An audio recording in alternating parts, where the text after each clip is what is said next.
It is heart-wrenching to note the increase of crime rates amongst youth in the country, most especially kidnapping, which many see to be the quickest shortcut to affluence, forgetting the fact that the law of retribution will surely take its course.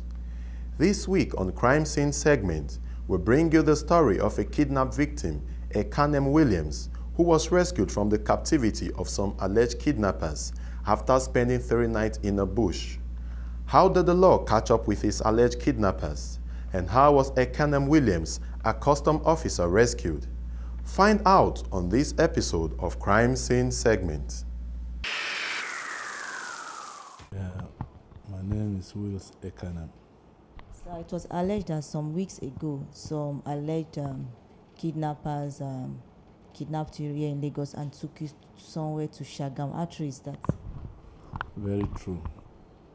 This thing happened on a Saturday, the 23rd of October. That was last month. So I went to Apapa to get some drugs from the renowned pharmacy there. After getting the drugs, on my way back, I decided to stop by somewhere around Randall Avenue precisely to get some things. I came out from the vehicle, bought what I wanted to buy. On my way back to the vehicle, I saw some people just came around. When I opened my car, they showed me their guns, pushed me in. They said I must not make noise, pushed me in, entered the driver's side, entered the other side. The remaining, they were about 6, entered behind and started moved the vehicle. So as the vehicle was in motion, they started removing, they removed my trousers, my t-shirt that I was wearing, my wristwatch, in fact, everything I had on me. So we're going, we didn't hear, they didn't say anything. Not until after an hour, I now heard, "Where are you people? Where are you? We are in Shagamu, or we are in the Redeem camp. Please don't waste our time. Where are you? The person is in the vehicle." So that was when I knew we were heading towards the Lagos Ibadan Express, because Redeem camp is situated around that area. At a point, we branched off the road and parked and brought me down. They alighted from the vehicle and said, I'm blindfolded. Used my trouser. The trouser they removed from me, they used it to tie my hands behind my back, and they used my t-shirt to blindfold me and told me that they are kidnappers. At that point, I started pleading with them that please, they should not hurt me, and I was just pleading and crying at the same time. They said they need 200 million from me in 24 hours. That is the ransom that they will collect before they release me. I said I don't have such money, honestly. I pleaded with them that the money is too much, I don't have such money. They now left. They left 3 people with me because they were about 6. They left 3 people with me and went with my car with the other 3. The other 3 now took me, blindfolded me again properly, and now took me inside the bush. They said I should sit down on the floor there, which I obliged them. They started beating me again and asked me to stay there, that I will only be released when the ransom of 200 million is paid. I started crying. See, each night they used to change the people guiding me, because on Saturday night, the voices I heard on Saturday night was different from the voices I heard on Sunday night. Because I was blindfolded throughout these days, this night. So the voices I heard on Sunday night were not the voices I heard on Monday night, which means every night I had different people guiding me with guns. They made me to know that they were with guns, because at intervals they used to put the guns in my ears so that I would feel the metal, the cold metal.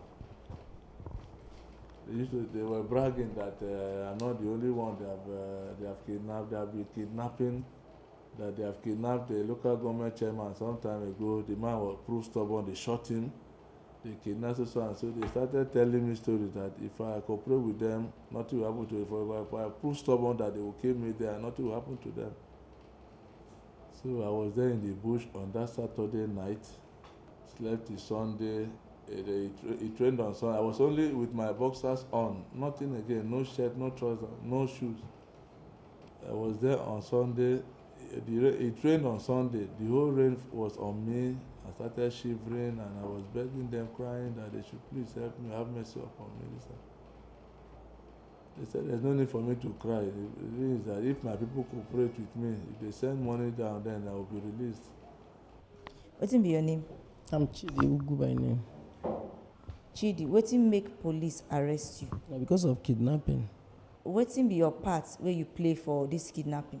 They say make I guide the man. How much they say they go pay you if you guide the man? They say if I guide the man from around 12 o'clock till in the evening, they will pay me 5,000 naira. On 23 October 2010, it's on Saturday, around 11:30 in the night, two boys now came. One name is Peter. Something do one for eye, one fat. They now ask say whether I hear they work because na Igbo they speak. I tell them say no. See my problem, our motor spoiled. Then now they hang this place. Now they say whether I go fit do site work. I tell them say site work, which type of work? They say whether I go fit serve medicine. I tell them say I go fit serve. They say they go come carry me on Monday morning.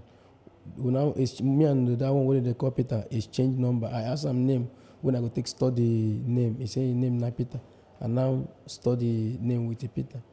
So on Monday morning around 11:30 in the afternoon, they now drive Passat wagon, ash color come. Say let's go to the site. I tell them say someone will come in time. How much I go come gain today?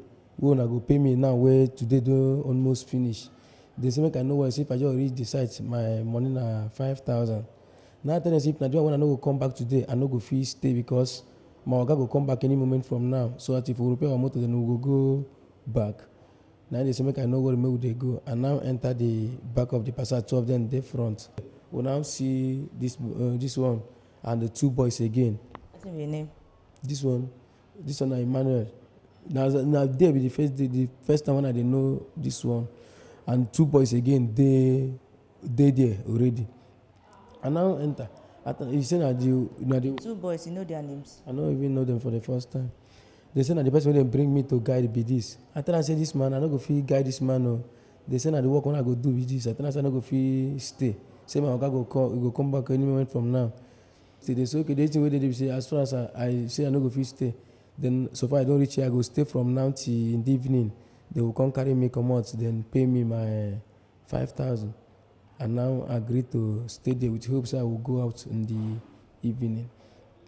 So the two boys now go out. Now they say anyway, even if we say we won't go out now, even if I say I won't go out, they are watching us. And now ask the customer and say, what you do? Where you dey here? He say they kidnap him. Now I tell him say, what you do? He say no. Now tell me he wearing clothes, he wearing shirt. I tell him he wearing trousers, I tell him say whether he get his wife number, make him call the wife. He say he get his wife number. I tell him say what they say make you do. He say make them pay money. I tell him say money for waiting. He say they say make you pay money for them leave him. Now I tell him say to. I don't know anything about this one. The only thing is that you go call your wife, tell your wife, man, you don't give anybody money. Say I go leave you go if you reach 6 o'clock in the evening. So he called the wife number not there available. He now called the driver. The driver number can't go. He talked to the driver, say may he go in wife so that he go tell his wife, say he won't speak with his wife. As he go, the driver said the wife no there. Or the process, the phone now switched off. As the man tested and kidnapped, what you yourself do to help the man? I asked him, say your family know say you dey here. He say no. I now give him in cloth, make he wear in cloth as much to bicycle body. He wear in shirt. I now give him in trouser, he wear in trouser. I tell him, okay, he get his wife number, maybe we'll call him wife. He say he get his wife number, we'll call the number no dey available. We'll now call the driver, we'll get the driver on phone. But now get the driver, now make any negotiation about money, make them can't pay any money. No. We don't make any negotiation about anything. On Monday night, they were complaining in Igbo. They were all Igbos. They were complaining that their batteries have run down, or that they are not able to communicate with the other people. that what are they going to do. So they didn't communicate with the other people because the two of them that were with me on that Monday night ran out of battery, so they couldn't communicate. On Tuesday morning, one of them spoke in Igbo and told the other one that he should find somewhere, anywhere around, to charge his phone for him so that he can even have, even if it is one bar. Because it is very bad for them not to hear what is happening, that the other people can collect money and disappear. You understand? It's like they don't trust themselves. So that one eventually went to look for where to charge his battery, remaining only one person with me. Then the one that was with me now came to me and said, Oga, if by 6 o'clock today, that was on Tuesday, if by 6 o'clock he doesn't hear anything from his colleagues in Lagos or from his ogas, that he will release me.